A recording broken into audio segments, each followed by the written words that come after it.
Are carbohydrates addictive? What do you think? A lot of this may have to do with your personal experience with food and potential for food addiction. And it's one thing to say food has addictive tendencies, or you may feel like you're addicted, and it's another thing to say it's an official definition of addiction. So why that might matter for regulatory rules and laws and things like that, what I'm most concerned about is what's happening to you as an individual. What's happening to my patients as an individual? Are they showing addictive tendencies to the food they're eating? And what role do carbohydrates play in that?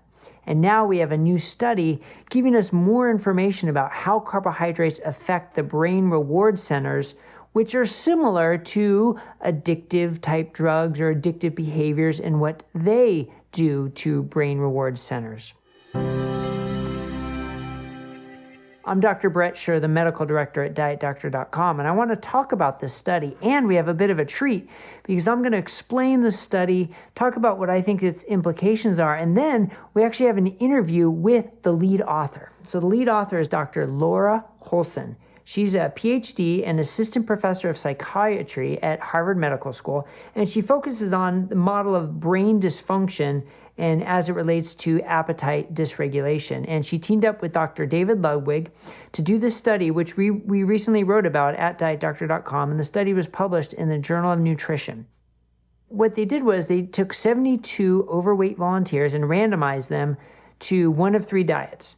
It either had 60% carbs, 40% carbs, or 20% carbs, with fixed 20% protein. So what differed then was also the fat. So either 60% carbs, 20% fat, 40% carbs, 40% fat, or 20% carbs, 60% fat, with the protein being held stable. And here's one of the most amazing parts. For this 20-week study and 72 people, they provided every single meal. That's a pretty impressive undertaking. I mean, that's over 2,000 meals that they provided to the participants of the study. And that's important because on a lot of dietary studies, you tell them to eat a certain way and they go out and you're not sure what they actually ate. But this time you are sure what they ate because you actually provided them with the meal. So pretty impressive undertaking. And what the volunteers in the study did was they underwent MRI scans, a special scan of their brain, to see like where the blood flow is, to see which different parts of their brains are being activated, both after a fast and 4 hours after eating their respective meal. And what they found was really interesting, that when you compare the 20% carb group to the 60% carb group, both fasting and after eating, there was a significant difference in the way their brain lit up in these reward centers. So there's one specific reward center called the nucleus accumbens. 4 hours after eating, there was 43% more activity in the 60% carb group than there was in the 20% carb group. So that suggests this acute effect that stimulates your brain reward center. Well, also in the fasting state, before they've had a meal yet, the people who were in the higher carb group also had increased blood flow to the hypothalamus, suggesting that there's both a chronic effect and an acute effect to the higher carbohydrate diet. Now, they also had some interesting findings as it relates to insulin, which I will let Dr. Holson explain in our interview, which also are interesting as it applies to addiction. But so what is my take home for this? And you're going to hear me ask Dr. Holson some of these same questions, but does this prove that carbs are addictive? I certainly don't think so. It doesn't prove that, but does it suggest that they can have some capabilities to provide some addictive type behaviors or to increase your cravings or to maybe sort of what we can say is hijack your weight loss, right? And it's certainly possible because if they are stimulating reward center, if they are making you crave more and want more, that's obviously a bad thing for long-term weight loss. Now, does this happen to everybody? No, definitely not. And that's the other interesting part. Like you can look at people, like I mentioned with the blue zones or in different societies where they maybe don't live in our traditional and American Western industrialized society where they have high carb diets and they succeed with weight loss, where they're, living a lifestyle that allows them to do that. But yet there are others who, by their own accord and by a physician working with them, you can see the more carbs they eat, the more cravings they get, the more they overeat. And so there are people who are more susceptible to this. And I mean, you could say, could this type of brain functioning MRI scanning help someone learn one way or the other? Okay, maybe it could have that tool. But more importantly, I think is people being aware of it and being aware of how you can potentially change your diet to lower those cravings, lower the reward stimulation, lower your propensity to overeat by maybe reducing the carbohydrates. For some people, I think this study shows that that could potentially be a big benefit. So that's my take home. Hopefully this helps you. And now stick around for our little extra treat here, because now we're going to have the interview with Dr. Laura Holson, the primary author, and get some of her insight on what this means to her, why she wanted to study this particular topic, what she thinks the next steps might be, and what she thinks the take home might be for you. And having her answer the question, are carbohydrates addictive? So Dr. Holson, it's a pleasure to be able to interview you about this study that you were first author on. And I'm curious, like, what was your motivation really to do this study, and what was the main question you were trying to answer by doing it? Yes, it's great to be here. So my lab is focused on understanding kind of the neurobiological mechanisms that drive eating behavior, weight gain, obesity, as well as those that contribute to intentional weight loss. So we know that individuals can lose weight on different diets, but it's really challenging to maintain that weight loss. And that could be really frustrating for an individual to have lost all this weight through lifestyle modification only to see it be regained over time. And it's a really compelling challenge to help kind of try to solve, because as you are well familiar with, research by our collaborators, Drs. David Ludwig and Kara Ebeling, has shown that some diets, which are high in carbohydrate content and low in fat, contribute to this phenomenon of weight regain. And in our previous study together, we found that if you eat a single meal that's high in carbohydrate content, this results in significant increases in activity in regions of the brain associated. And so that led us to question whether, on a broader level, if a long-term high carbohydrate, low-fat diet could induce similar changes in brain reward regions, resulting in increased craving for high carbohydrate food. These kinds of studies looking at the long-term impact haven't been done. Yeah, and I think you did a very good job addressing that, looking at the 20% carbs, 40% carbs, 60% carbs, and that you provided all the meals. Like that's a Herculean step in a study to provide all those meals, but so important so you know exactly what they're eating. So when we talk about carbs, we talk about it as like one thing. And so as I already explained in this video, that the 60%, the group with the 60% carbs did have more of activation of this reward center in the brain, the nucleus accumbens. But what about the carbs, right? They're not just one thing. So did you try and control for like the type of carbs or the quality of carbs to see if that made a difference? Right. So we didn't vary that. So the quality of the carbohydrates was very well controlled. I think kept constant across all diets was about a 15% kind of added sugars. And otherwise, it really varied in the amount of the carb you got. So for example, if you look at some of the sample menus that were provided for this very rigorously controlled study, one group got, this much of a whole wheat English muffin, and this got slightly less of that amount. And then the other group didn't get one, but got something else. So the carbohydrate content and quality was really well controlled. Yeah. So if you just take this on face value, that the higher carbohydrate diet had a greater activation in the brain reward center, does that prove carbs are addictive? Ooh, great question. I don't think we can answer that question with this study. So I think what we can say is that carbohydrates stimulate pathways in the brain associated with reward in a manner, to some extent, that is similar to that of drugs of abuse. And although we did not directly test this, we would speculate that such an impact on these brain reward pathways could elicit behaviors and downstream kind of neurobiological responses that would be possibly interpreted along the lines of something like food addiction. Yeah. So in this study, since all the food was provided, you didn't see what effect that had on people's choices in terms of calories and what food. But would that be sort of a logical next step to make this a real world study and see if they therefore, because of this increased activation in the center of the brain, that they are craving more sweets, they're eating more sweets, they're eating more calories? Would that be like the logical next extension?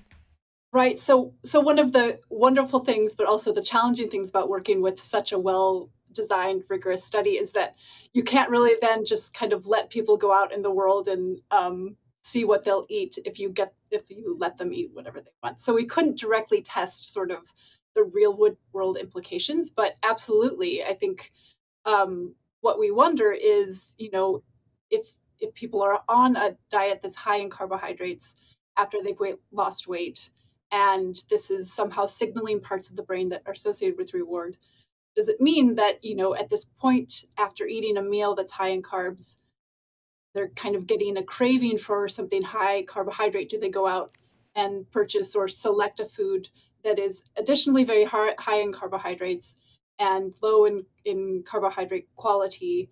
And that kind of leads to this kind of circular feeding of these same reward regions and propagation of this cycle. Yeah. And that's a big confusion, I guess, around where you could say the dietary guidelines or the recommendation of a lower fat, high carb diet, where I guess if you say, okay, well, that created this obesity epidemic, then people would come back and say, well, no, because people didn't actually really follow the diet as well as they were supposed to. Well, you can say, well, maybe it's a diet that can't be followed as well as we think it should be. And this may be your study may be giving us a reason why, because of those behaviors that may come, like you said, from the brain function changes. But interestingly, you looked at the 20% carbs, 40% carbs, and 60% carbs, and there was only a significant difference between the 20 and 60, not the 20 and 40. So why do you think that is? Is there like a threshold level, or what's your assumption there?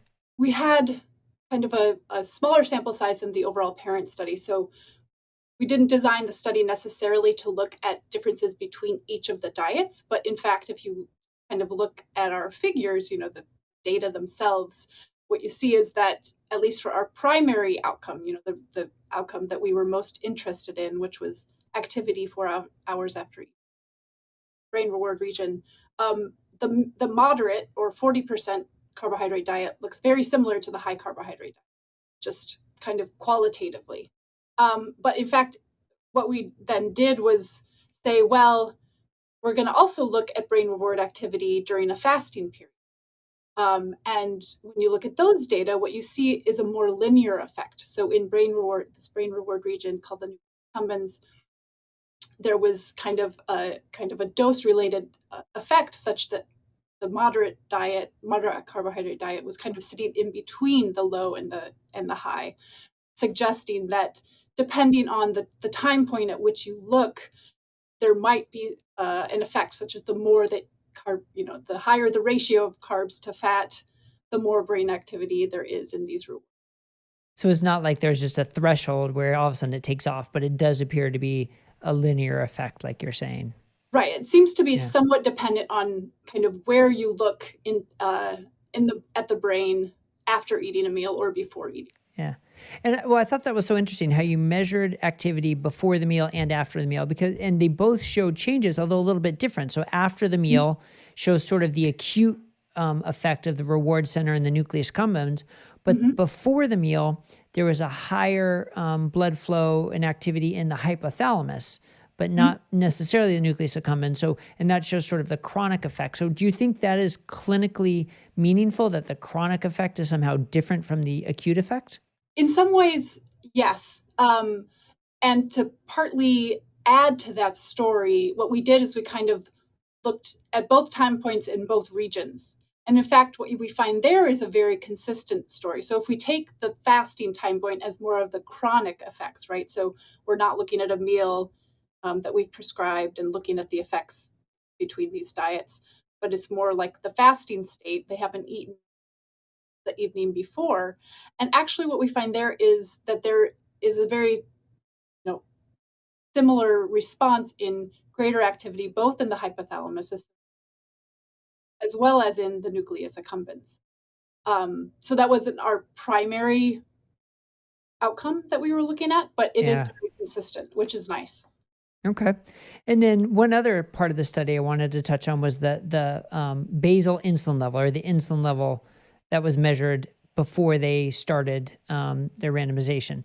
Yeah. And to me, at first look, this was a little confusing because it was sort of the opposite of what I expected. So can you sort of explain the findings, how it related to insulin levels, and why you think you found those? Those are slightly counterintuitive. So what we found is that if you look just within the high carbohydrate group, there are actual individual differences in the levels of brain activity, such that those with higher insulin secretion after a glucose load had a kind of a lower activity in the brain reward region compared to those who had lower insulin secretion prior to weight loss. Okay, And so let me interrupt right there so let me interrupt right there just to summarize why I think this is counterintuitive, because it sort of suggests the more insulin resistant you are, the less that the carbs light up your reward center, which at first kind of doesn't make sense. So yeah, so now go from there. Yeah. So what we interpret this is sort of in relation to prior findings on what's referred to as the reward deficit model of obesity, and it has also been considered for drug addiction, for example, such that when you have a novel reward, such as a drug abuse or a food that is rewarding, neurons in this part of the brain respond at really high levels as you consume. But that with repeated exposure, actually, that reverses, such that activity goes down during consumption and instead switches to greater activity to cues that predict the reward. That's not super important here because we weren't like showing people food or whatever. But what we think it means is that after chronic exposure to a high carbohydrate diet, individuals who have high insulin secretion have sort of this attenuated effect, such that they need almost more of a hit, for example, in order to get that same response in that brain reward region that helps or that results in a feeling of reward. Yeah, I mean, it does. It makes total sense. And it sounds a lot like cocaine and heroin and the drugs of abuse, that you sort of need your fix and you need more, and you can become accustomed to it. And it's sort of like an escalation. So it sort of sounds like this is progress along the lines of carbs as addictive, which carries with it a whole bigger weight of like a burden of proof. And I think it's going to be very hard to say carbs are addictive and treat them as addictive, because there are different types of carbs and because the science is so conflicting. But I know you've already answered the question saying we can't conclude it from this study, but do you think carbs are addictive? Like, do you think it should be classified as an addiction, or would you phrase it differently? I would probably phrase it differently. Yeah. Mostly because I think I think the language around this is as you've said, just kind of so it wraps up so much in that word addiction. And I think what's helpful is to consider the parallels between them, and to the extent to which can test aspects of it suggest that aspects of carbohydrates have addictive processes, then as long as that's towards some goal of being able to lessen the impact of that type of kind of the maladaptive effects of having a high carbohydrate diet, then that's helpful. What I don't want to do is kind of go down the line of where it can become very challenging to kind of piece out, what is drug addiction versus. Right. Those are really challenging things to piece apart with certain aspects of study design. So I do think that drawing parallels to the effect that it is helpful in understanding why we eat certain foods is helpful, because it provides a model against which to understand. Right. Right. And the other concept I think of addiction and behavior also is that, some people can smoke 5 cigarettes a week and put it away and not crave it. Whereas others, if they just walk near a cigarette and smell it, they have to have it. So there are different levels, and the same may be true for carbohydrates, which complicates the addiction definition as well, I think. But so then what is your main take home from the study that you want people to walk away with to say, okay, what can I do with this study to impact my life today? Weight loss is such a relatable phenomenon, right? So many people are trying to, and it's so frustrating. So I think what this study tells us is that, how we can generalize it is if you've lost weight and you adhere to a diet which has a higher carbohydrate content, that this can impact brain reward regions such that it makes you crave rewarding foods more. And that might mean that you eat those foods more and you can gain the weight that you lost. Whereas if you follow a lower carbohydrate diet, so aiming more at the 20% that we used in this study, that has less of an effect that might propagate weight regain.